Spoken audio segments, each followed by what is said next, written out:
The Alternative Dig Talk. Real issues, real talk. Hey Teddy, have you noticed how little attention science and health issues get in the media? Totally, Edgar, yet science information is very important. Yeah, for sure. That's why the Health Journalists Network is here.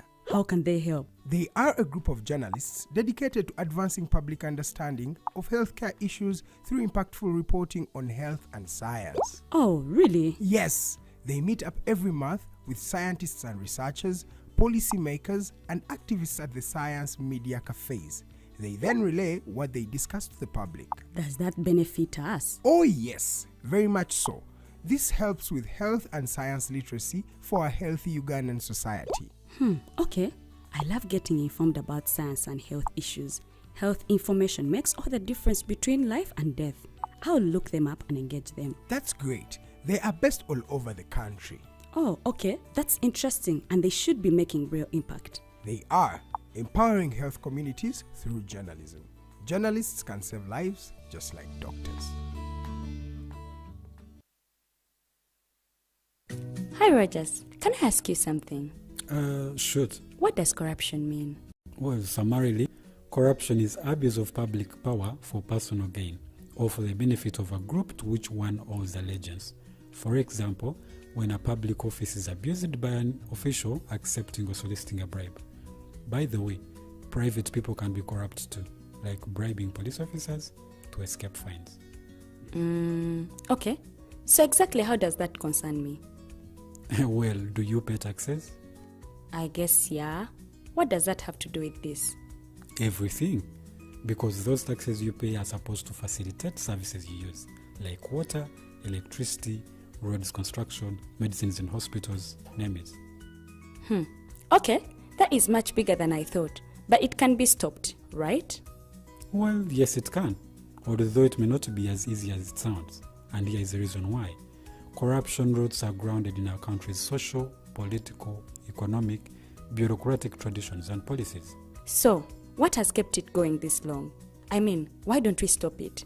Well, the main reason why it has been here for so long is because institutions are weak, either as a result of poorly defined ethical standards of public service, weak administrative and financial systems, or ineffective watchdog agencies. What can we do to stop it? At a national level, we must focus on strengthening the independence and effectiveness of public institutions that fight corruption. At a personal level, we must commit to never giving a bribe. I promise I'll never give a bribe.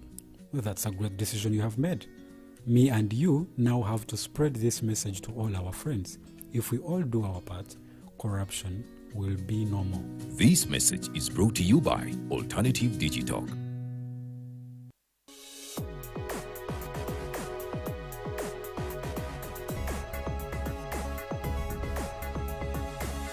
The Alternative Dig Talk. Real issues, real talk.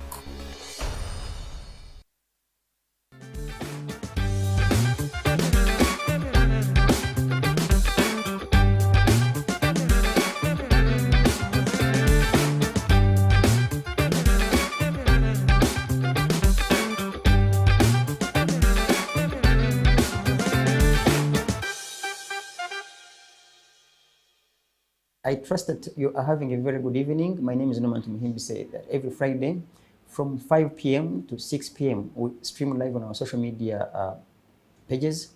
That's Alternative Digitalk on Facebook, Digitalk TV on Facebook again, and YouTube, Alternative Digitalk. We stream live on Face the Nation show, where we look around and find people that have done wonderful work for this country, both national and international, to share their opinion on topical discussions. Today, we are grateful to have a one and only Professor Francis Bwengye. I hail from Western Uganda, so when you mention the word Bwengye, Bwengye means brains or wisdom. So today, we are with the moving wisdom, and he's going to share with us a variety of experiences here and there.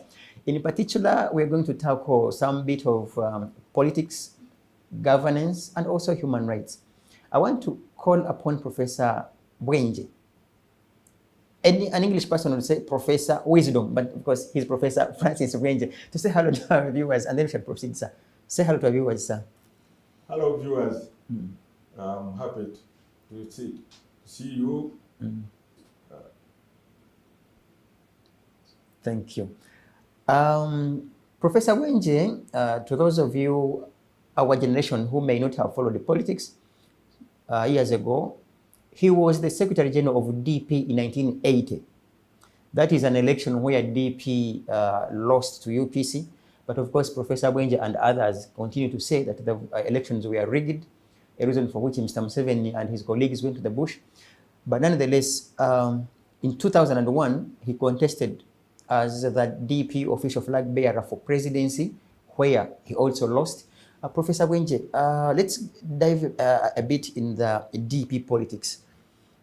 How did you lose back in the day in 1980? Because we understand you contested back in the day in Ushenyi. How did you lose that seat? First of all, the cancer of elections in Uganda has been rigging. The rigging has gone on even before independence. You must have heard of the Kabaka Yeka and the DP and UPC, where the Kabaka Yeka decided not to vote, not to, one person, one vote, to vote as a bloc, because they wanted to defeat Chiwanuka, who they said had disagreed with the Kabaka. That was rigging, really. It was not universal election. Now, the election that of the 1980 was very well supervised, but there was creeping rigging. You'll find that Paul Mwanga, who was the vice chairman of the military commission, was influencing the electoral commission itself, the chairman. I think the chairman who must have been Chikira or somebody. And there was rigging, the changing of, for example, in West Nile, they made sure that there were no elections. At all? People passed and opposed. Of course, they sent their soldiers and so on. And it was a DP enclave. But people who passed and opposed were UPC. And Manga did it intentionally.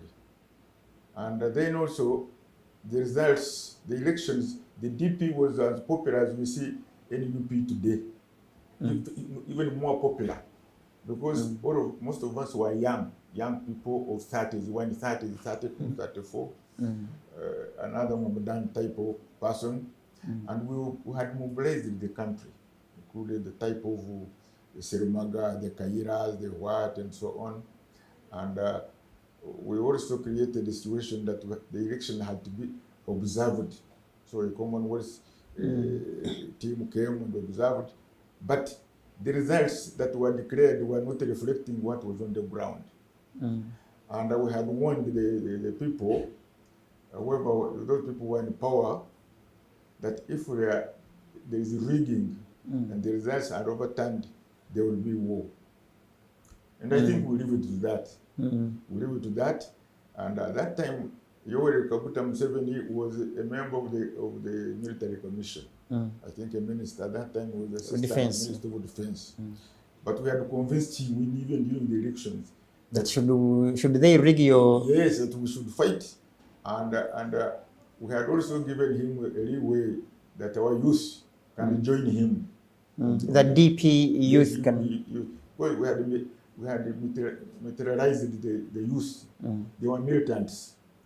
And before the elections, we had even sent people outside who had trained. About 200 people had trained in one of the neighboring countries and some other places in Africa. So during elections, these people were already back.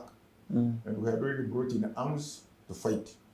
In fact, we had more arms, not the 27, for example, 7 is talking about, because some of those 27 were also distributed by us. For us, we have brought heaps and heaps of arms. So does that mean, so also DP, a party that people thought wasn't militant, you are giving us a different version. They are warmongers. No, it's not warmongers. The people fight for their rights. And when it comes to, that's why you are seeing the youth today, they have everything to lose. I am a teacher in a university, and every year we turn up students, thousands of them, no work. They can't go on being redundant forever. They would rather die. There is a sage adage from the guerrillas: you would rather die on your feet than die on your knees. On your knees. Now these people have no job. Some of them are scientists. Some of them even know they are even already trained militarily and so on. And you keep them on the street. You give them border. A graduate with a degree in science, you give him a border. He gets only 10,000 per day. What do you expect? He's not satisfied. Nobody is mobilizing him. He will mobilize himself. He will mobilize himself.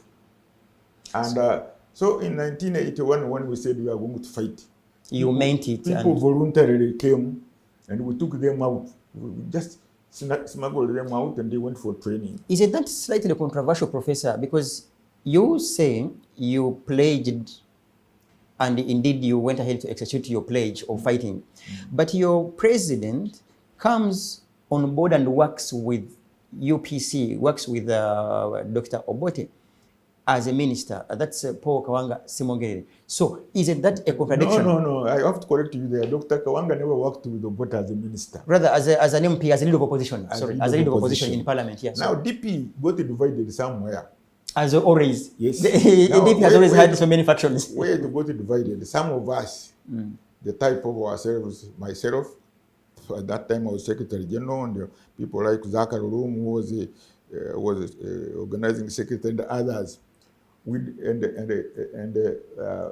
There was another one called Okenyi, who was the vice president. For us, we went with the group saying, if we are cheated, we fight. Semogere had his own group. Join the parliament, yes, join the government. For me, I'm going to parliament. For us, even though some of us who had won, the Buzabo, Bernard Buzabo, and others decided whether we have won or lost, we have to fight. So he went with some of those people, and he formed became the leader of opposition. If I may ask a second, Professor, does that mean that your DP internal conflicts are traced back in 1980? Because now we already see two factions. The one of Dr. Bwengye supporting UPM in the Bush War, and then the one of Dr. Simogerere now working with Obote as the leader of opposition. In every organization, political organization or political parties, you always find the dissenting views. You have heard before that there was another Munyankore who was Secretary General of DP called Basilio Bataringaya. He disagreed with Chiwanuka, and he joined the Obote. He became Secretary General of UPC. You remember, and became Minister of Internal Affairs, arrested Chiwanuka, vengefully arrested Chiwanuka, put him in jail, only to be released by Idi Amin in 71. Now, when it came to DP, we had agreed. We sat as a group and said, if we are cheated, we fight. Including the late Semogere. He accepted at a time that yes. If we are cheated, okay. Now, after the election, after cheating, then we got divided. But otherwise, we were in unison that we should resist. Now, when he decided to go to parliament, for reasons for himself, for us, we overlooked him. You went exile? Yes. So that is. Now, currently, for example, you see, if an organization, even if you look at NRM, they are dissenting views. But for some reason they reconcile. Why couldn't you reconcile? And because even when you came back, I mean you, because the DP that supported Mr. Museveni in the Bush War, later alone chose also to incorporate those that had stayed here. Because I understand that Dr. Kawanga was given a ministerial position of internal affairs. Yes. Deputized by Dr. Besigye.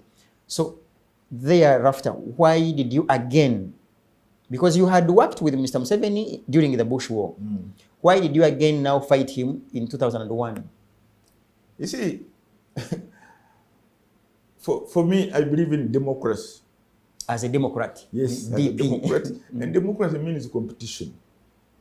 My ideas don't rhyme with those of Museveni. At that time, Museveni was a socialist. Yeah. Like Mamdani. Me, I was not a socialist. So I wouldn't join the socialist government, and we conflict there. But you supported the socialist person when he was in the bush, unless you want to say that he lied to you that he wasn't a socialist. No, we knew what he was, but a coalition. You see, when you make a coalition, say we are going to fight. All ideas, the left wingers and the center. Exactly. All these groups must decide on one thing to fight. That's why sometimes you get coalition governments. It does not. The Socialist Party, Conservative Party, make a cocktail of ideas. A cocktail. But you don't change your views because some other person has got his own views. That's why some of us have remained in DP. Besides, however bad the people think it is. We have remained there because we believe in certain views. I would have been in another party. Maybe I should also ask you the very question. Why didn't you, first of all, why did it take you that long from 1986 when Mr. Museveni took power to 2001 to realize that this is a socialist, therefore I ought to No. Maybe you didn't follow me up because in 1987, Museveni arrested me. The Museveni government arrested me with Dr. Kayira and put us in and treason and yes, and you know treason is the worst crime in the country. Then the court released me. Happy enough, my lawyer at that time was Bat Kature, who later became the Chief Justice. And when the court said, for us, we are not involved. If there was anything of that nature, we are not party to it. And when I was released, I realized that some people were even after my life. Yeah, you again went to another extent. Yes, so what I did, I had to leave. I left the country. They don't know how I left. They had me talking in Kenya, and I left for England. Of course, there were voices saying that we should fight, start another fight. Yeah. And some of us said, no, I think we have had enough. Our people have had enough of wars. Yeah, enough of wars. Let's see how this man rules. And I stayed there for some time. It is him who sent delegates to London to bring me back. And they accepted to come back after about 2 years. Because I came back, about 3 years, I came back in 1990, at the end of 1990. Very interesting, Professor. When you say he sent a delegation to, to lure you come back, isn't that interpreted as compromise? No, it's not compromise. You see, Museveni has got two sides, a good one and a bad one.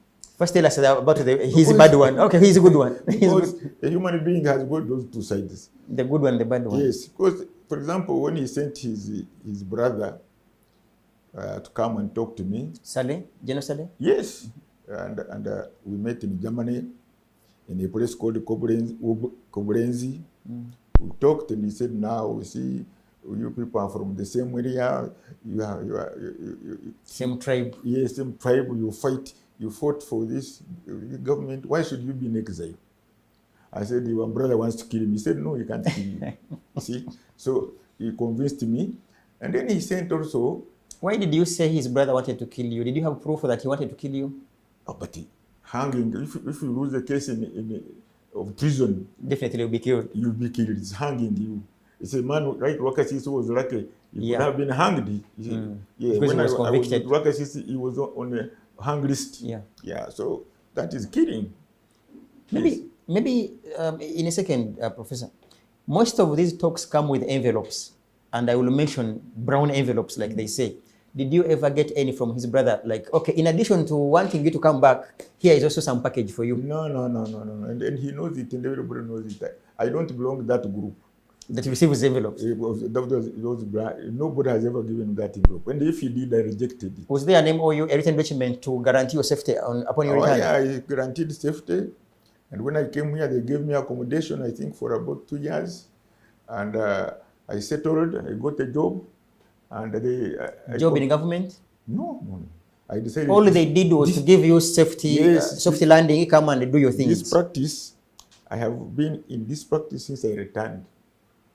And they have not bothered me. I even won a World Bank contract in 1989, I think, 88, 89. Did he ever try to reach out to appoint you, serve him in government? Oh, yeah, those negotiations were there. Why did you decline the opposition? Because I wouldn't feel comfortable there. There are people who are given those jobs. Are they still there? They send out as Minister of Finance, the what? They can give you a job, a job, but do you fit in there? But you're already fitting in the very country. I think it's just an additional sort of fitting. You first of all, you fit in the country, and then maybe fit in NRM. You see, I have a right to be in this country. Whether I'm DP, UPC, anybody has a right to be in this country. It's when our views don't coincide, you have to tolerate those views. And even if I didn't join NRM, of course, he persuaded me, he said, why don't you join NRM? I said, no. A man who has been Secretary General of DP, you expect me to cross over? By the way, for your information, which I know you know, you're talking about the Secretary General, the whole DP president was taken over. So, I mean, taking the Secretary General wasn't as much as scary than taking. Anyhow, we shall reach there. Let me ask you something. So 2000, you returned back. 2001, you contest against him. What did he say? Did he ever reach to you and asking you, oh, my brother, I didn't expect this. Did he ever reach out to you? We had a meeting. Before contesting against him? Between him and him. In fact, he persuaded me not to stand because he said there is no reason, because we came back, we compromised, we will get a job. I said, no. On principle of democracy, I am standing against you. And he gave me a leeway. He said, you go. We shall meet in the field. But we met. Did you consider the electoral process fair, just and transparent, the 2001 elections? Yeah, that was my greatest expectation at that time, because the people who were the electoral commission were people of substance. But of course, they were over-influenced. And there was quite a bit of rigging, even 2001. There was a bit of rigging, but technically it was much better than the election I saw in 1980. You see, some of these people now speak of, they don't want the past to be known. But if you ask Professor Bwengye, who had stood against one of the candidate or UPC candidates, he was made to kneel down and sit in the mud, humiliated, the whole professor, being humiliated, and they made sure the votes he had got, they never counted them. But I don't think anything of that nature happened in 2001. Because I was with the Bwengye, I was with some other people who were free, we would even meet in the same hotel. I remember one time we met in, I think it was a Soret Hotel or something. We took one wing and the president took another. Sure. Yes, and we have no problem. We are not harassed by security, we are given security. Now, there is what you call creeping rigging. You see, you can have, would even have huge rallies and so on, but how are the boxes? These results? Yes. Oh, you didn't have the votes in the boxes. It's also possible that your vote has lied to you. That you had votes when actually you didn't. It's not about stealing the ballot papers. It is stealing figures. The results here. Yes. That are declared. You can use a computer. Those of you who know computer, you can change things in a computer. And nobody is there to contest, say, what did the computer say? Much of this, at first, the previous elections were being cheated by using, by stealing vote, exchanging ballot papers. Yeah. But those... That's the ballot stuffing. Like yes, ballot stuffing. But today, it is... Technology. Playing around with the numbers. Yes, but even this technology, I think there are people now who are fighting it. That's why you see Mohammedan in New York, you could not cheat him because technology is either use cyber or use, but all this can be taken care of. That's what Ugandans, especially Gen Z, has not realized how they don't know what goes on. Yeah, sure. Insidiously, they don't know what goes on. Because somebody might not have the majority, but is declared the winner, like what happened in Tanzania. Yes. Let's talk about your DP politics, Professor Bwengye. Mr. Museveni, your friend, I want to believe it is still factual that he's your friend. Who? Mr. Museveni. He's my friend. Good. Yes. He has always told us that there is good and bad DP. Which DP do you belong to? That there is good and bad DP? There is a good and bad DP. So where do you belong? To me, DP is the same. These internal disagreements, I have said, is only in every party, even in homes, in families. you can never all be with the same mind. And as I've told you, in NRM, the Tingifuzas, yes, do they agree with him? Mbabazi, they don't agree with him, but they are still in NRM. Mbabazi, for example, although he had decided to join another party, with the go forward. But I knew, because I worked with Mbabazi, he's one of the founders, if not the major founder of NRM. You don't leave NRM. Despite the conflicts from within. Yes. So, in your view, the notion of bad and good DP doesn't exist? No. But individuals. There can be bad and good individuals in DP. Yes, but the party is based on certain principles. And some of us are there because of those principles. And the people like Museveni, at first he was also DP. Yeah. Yes, sure. Basing on those principles, which, you see, you are fighting for the rights of the disadvantages, for the majority of the disadvantages, like the youth. If we don't take the youth into consideration today, even if you rig the elections, you will not rule this country. Because people have no jobs, people who would have gone to universities cannot go to universities, and so on and so forth. Okay.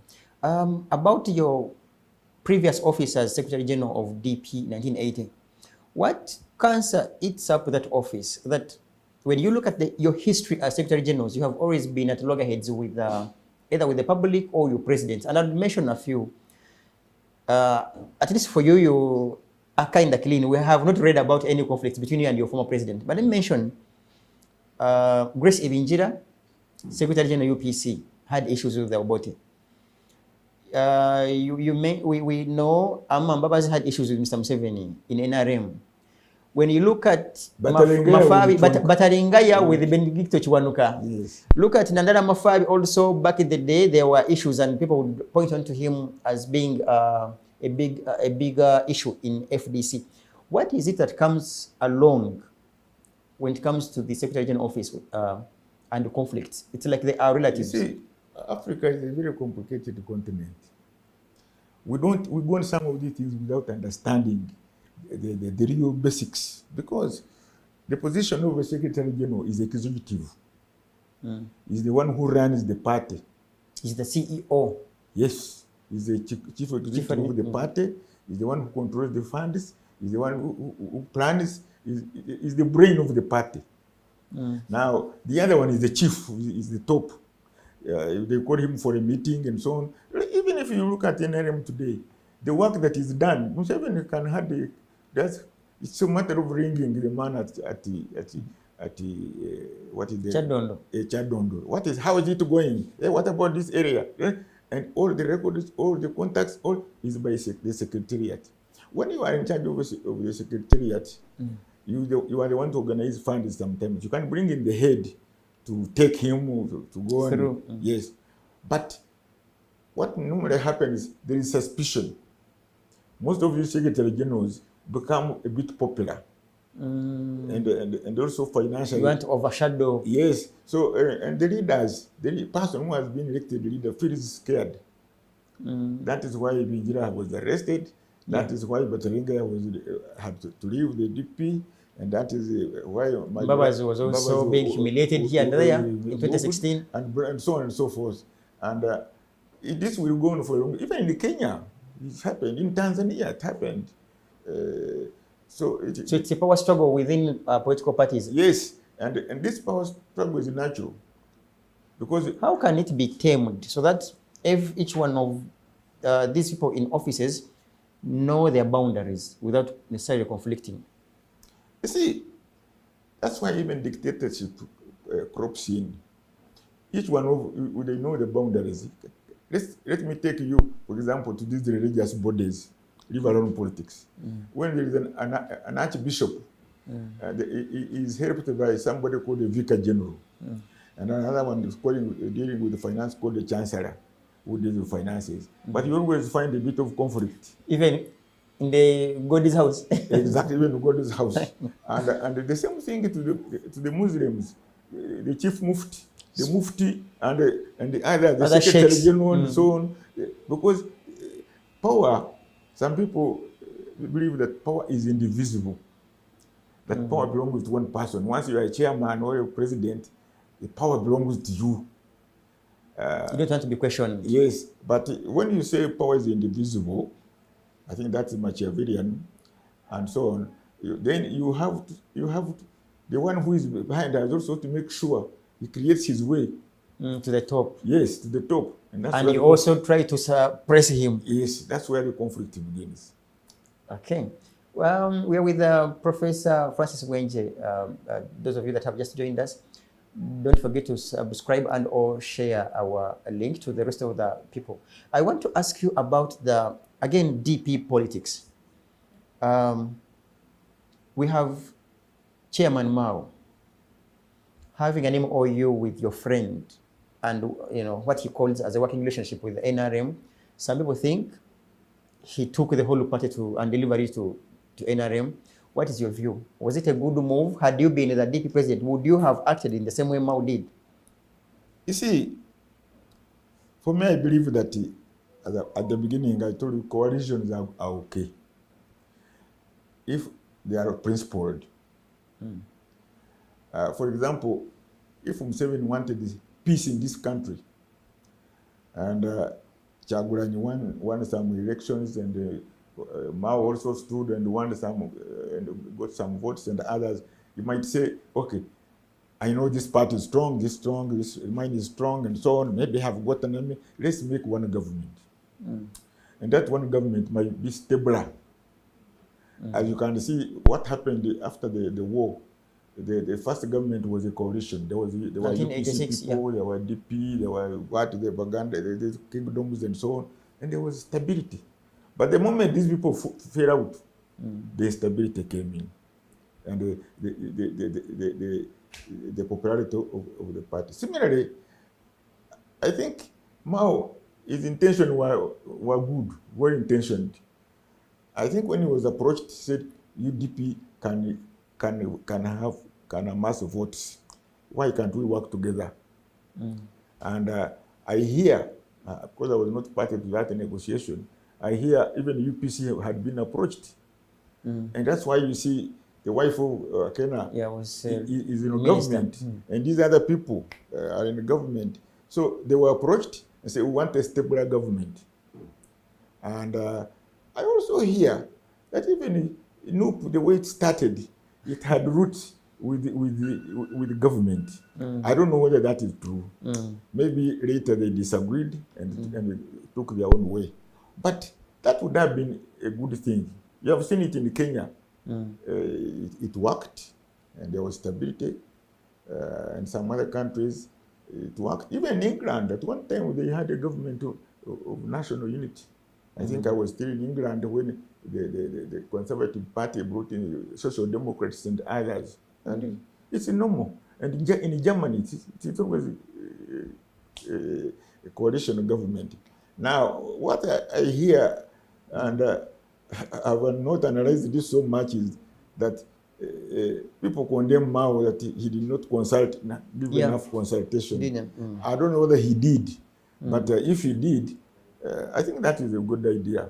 If I may ask you, on behalf of the viewers, there are sentiments amongst some citizens that some of such that you take to be coalitions and healthy are rather the politics of eating, that you suffer so much in the opposition, so when the opportunity comes, you join the dining table and say the politics of eating. No, but you see, everybody in this country is entitled to that table. What do you mean? That table is not a monopoly. It is not. But you refused the same table. Yeah? You refused the same table. You said the big man approached you, inviting you onto the dining table. Why is it that when it comes to you, you refuse to join the table you say is that each one of us is entitled, and then you let others go into what people consider as a trap? What do you think? What do you think, for example? What do you think people think of Wakasis? A man who had been arrested and condemned to death and kept in that dungeon for so many years. 24 years. You say, come to the table. I have been put in Uruzira and charged on the same prison. With prison. Now you say, come back, we work together. I can say, you go ahead, I will not I will not disturb you, but I will not work with you. Because how come you kept the principle of not working with him and you want Mao and others to work with him? No, you see, democracy, you have to listen to the majority. And by the way, leadership takes the decision, like what I have told you about the Semoger in 1980. For us, we sat as a group. The majority said, "We're going to the bush, supporting the..." Yes. For him, he said, no, you, with a few of us, let's join the government. And that's democracy. I'm sure there are people in the DP who don't agree with Mao was going to government. But those, you are entitled to those views. I am bringing it back to you, Professor. Why do you maintain your principle of not working with a person you do not subscribe to his ideas, and it is okay for others to work with him? Because you should have set a precedent of working with him, and then the rest of the people will follow you. But for you, you want to remain clean, yes, and you want others to work with him. Some people join the government, all those groups, for two reasons. One, maybe national interest. Some others join because they are bad off. They need to be at the table. But for me, I don't belong the bad off group. No. I have been on my own for a long time, and even out of government, I live. So why should I join it where somebody I don't agree with? You see, I don't agree as a person. The president is my friend. We have been together for a long time, even before they come in over with Amin and so on. And we have been together outside, inside. I am free to see him if I need anything. But when it comes to sitting with him in the cabinet, I don't agree. Because why I don't agree, there are certain principles which I subscribe to. I believe in one man, one vote. But this, there's what you call gerrymandering. You cannot make a cannot make a constituency of 80,000 people, and people elect your preferred candidate, and another constituency is 300,000 people, and I become party to that. It's against my conscience. The constituency should be as much as possible the same number of population. But you can see, for example, in the Western, our candidates, our parliamentarians, almost double Uganda. Yeah, definitely. And yet Uganda population is very well known. Is that proper? If I went there, I would fight it. Maybe I would be in prison again. So that is some of the things I don't agree with. If I may ask you, what has eaten up the caliber of principled people like you to have a duplicate of you? People who will say, I will not work with this because of these principles. That's now you and very few others. And then a duplicate of, no matter, have they served? Let us wash our hands and now go to the dining. See, leadership emerge, or leaders emerge. Some people will have been studying the situation. These young people you see here, they have been studying the situation. They will reach a level and say, no, I can't be bought. They have a vision. And that vision is not instilled in you by other forces. You say, because it's a risk, like the risks we go through, the humiliation, the what, somebody puts you in prison and so on, and you get out of prison, then you say, I work with you. I start praising you. Do you think people will believe you? They cannot, they couldn't believe me. A treason fellow? How? But he has worked with many. Your colleagues, I'm not so certain, maybe you'll clarify on this fact, on whether by the time you were in prison, were you with Moses Adi, that's the lot? No, Moses came later. Moses Adi came later. Now, Moses Adi was in jail, just like you were, and on prison. But these gentlemen have worked together, and I want to also remind you that a few weeks ago, he even gave him a flag in a Jumani. Like, they have worked together since they reconciled. Maybe they could, I mean, they could have also went ahead to trust you had you accepted to work with them. I think I'm different from Moses Ali because I was representing the largest party in this country. DP. And Moses Ali had no party. He had just a militia. Yes, he had a militia, and there were not many. Now, for me to say, I'm leaving you DPs who made me Secretary General, who supported our struggle, who did this. We lost so many people in the bush and so on. So many people lost their lives, and say, I'm joining government. I think I will be a pariah. I will not be. People will not really. You say, what are you talking about? With your name Bwengye, Yes. now you are talking them and taking unwise decisions. And I don't want that type of situation. But if there was a principled negotiation for a coalition, I would definitely have joined, rather than taking me alone As an individual. And giving me a job, which has happened to the previous people, and they were all eventually dismissed. Yeah. The first Minister of Finance was a DP man. The second minister was DP man. Are they there? Are they still there? You see, so you have to be. The Wanyankura have got a saying that what has chased a big dog in the compound, then the puppy cannot go there. Definitely. Yes. Let's talk about the. Full ministers were dismissed. Yeah. Now, for me, I've never been a minister. You bring me in. Chances are, you could.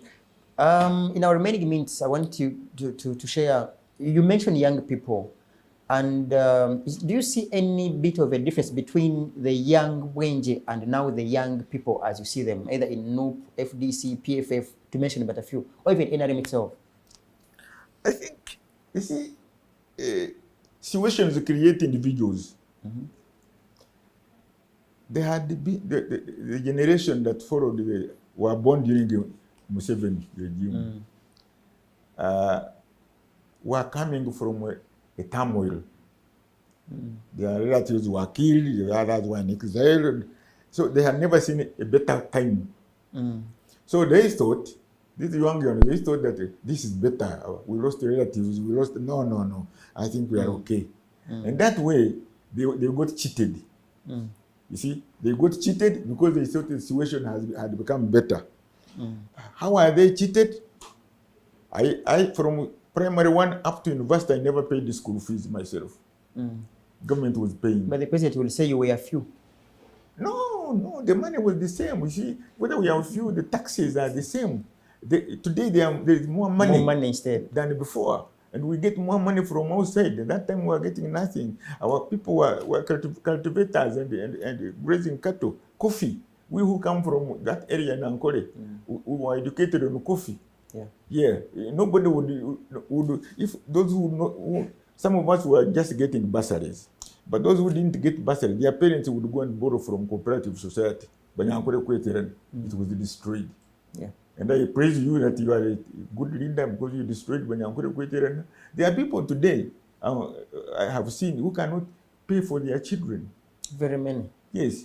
And don't tell me there's no money. There's a lot of money. But if they were allowed to grow coffee and other commercial crops, they would definitely have, if the government had encouraged them, they would be educating their children. Now these children, the situation has changed now. Because I've been seeing changes. The new group is more disturbed than that one, the previous one. Because the previous one would get a bit of jobs, would get a bit of money. I think there was some money in Makerere, for example, called the faculty allowance, the FA. Yes. Now, Makerere, there are about 3 or 4 universities of government. But we have over 16 universities today. People go to other universities. They are not having government assistance. They finish the job, they work for government. That's a bad policy. And these people who are studying will not accept that. Yes, they will not accept. They want their rights. They want their rights. They have put in their brains. They have put in their parents have put in fees, and then you tell them there is no job. Okay, that's one thing. Another one, there is a discrimination in giving jobs.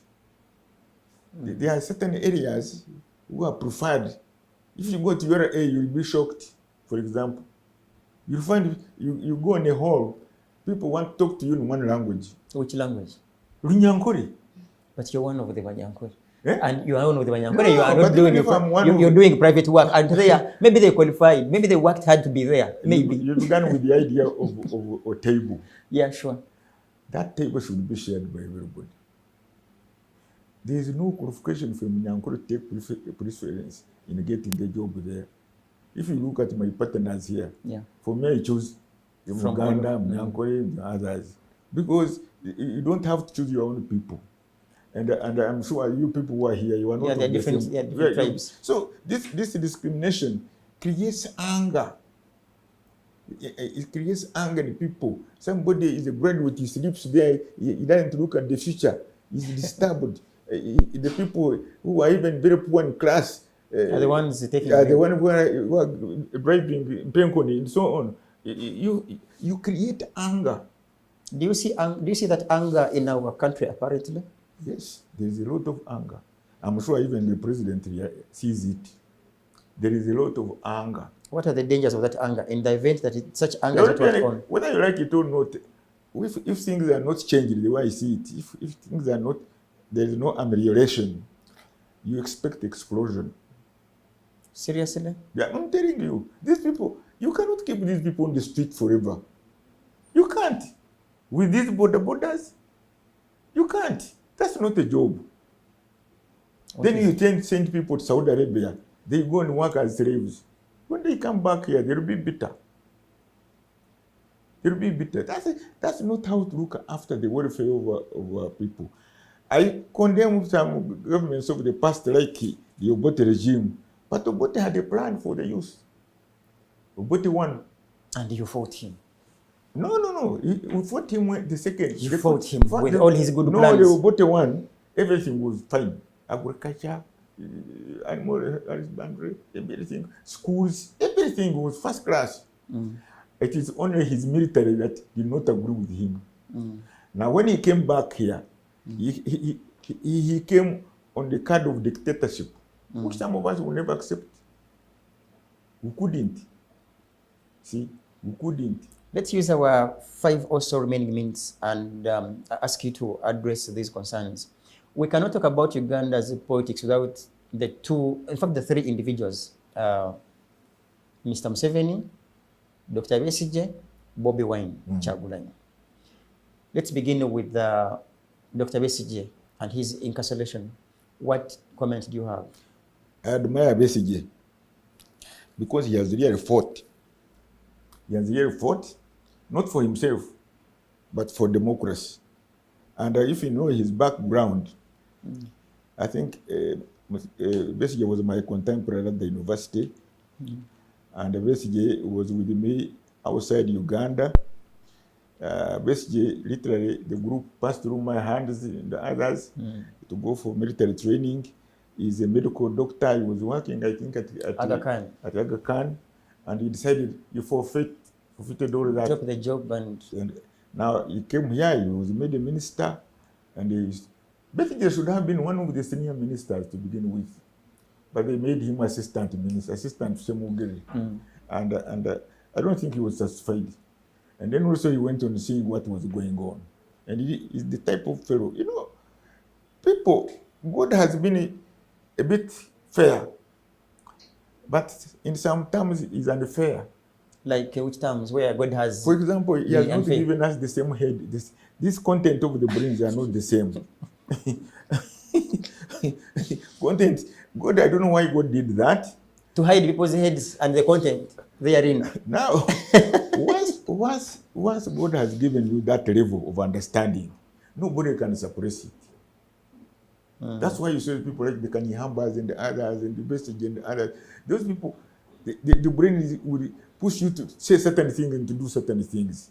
But others will bend because that type of level of brain is not there. The content is... But you know it. Because you know it even in class.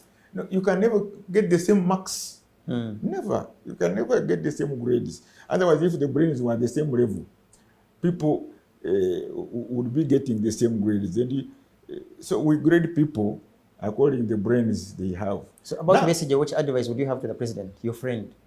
the president, About Besigye, which advice would you give to he should, your friend? is Besigye out of prison? No. Besigye should not be in prison. When you consider the contribution he has made, and even being in opposition, he was not in opposition for the destructive purposes. This is for democracy. You cannot keep your minister, you was, by the way, the first political commissar. Yeah. You were political commissar, you was the doctor for the president in the bush. Even after, you should always remember where you have come with friends. Even when you have a wife and disagree. I always advise people when they are saying, oh, the wife must go in the court. I normally ask permission for court, the first talk. Is it fair to dismiss your wife really, separate? And the courts always give you a certain period. How does it leave? Where does it leave Mr. Museveni's image when it comes to Besigye's No, it is very negative. Because if a person like that and we have worked with, he shouldn't be in prison. Can you release Rwakasisi and put Besigye in prison and make him suffer like that? You see, me and Kirya, Barak Kirya, were captured in Nairobi, was supposed to be returned. And for me, I escaped, but Barak Kirya was returned. And he died a bitter man against Obote. And yet he was a former minister of Obote.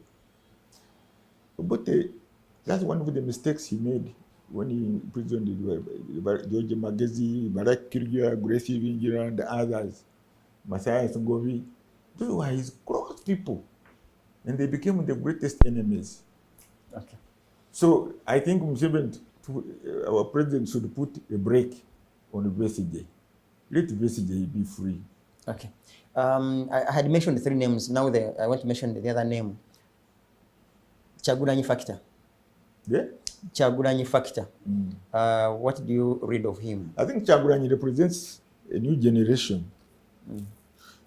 Don't underrate that man. Because you can see who are his supporters. He calls them. He has mobilized people. I think since I joined politics, this is the man I've seen that he can really move crowds. Yes, and don't underrate such a person.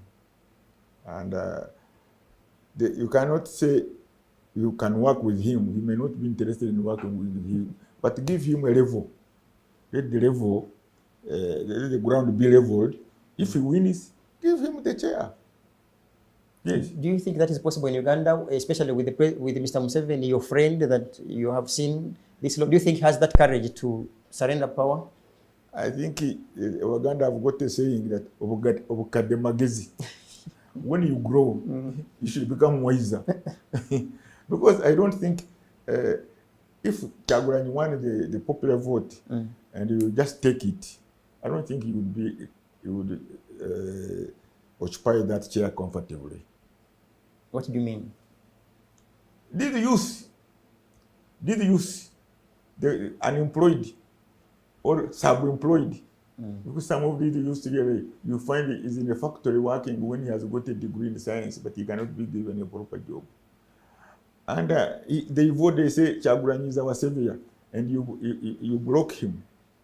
I don't know. I think it is like seeing a boiling pot and you put there a cover on top. Okay. Viewers, Professor Bwengye has a lot that he should have shared, but of course, due to limited time, we may not be in position to exceed even for a minute or so, just because our Face of the Nation show is strictly limited time. We will ask him, of course, some other time so that he can give us a lengthy interview in regards to what is happening in this country. And of course, he could also go ahead and share with us what he projects ahead of 2026 elections. For now, Face of the Nation should be signing out, and see you some other time.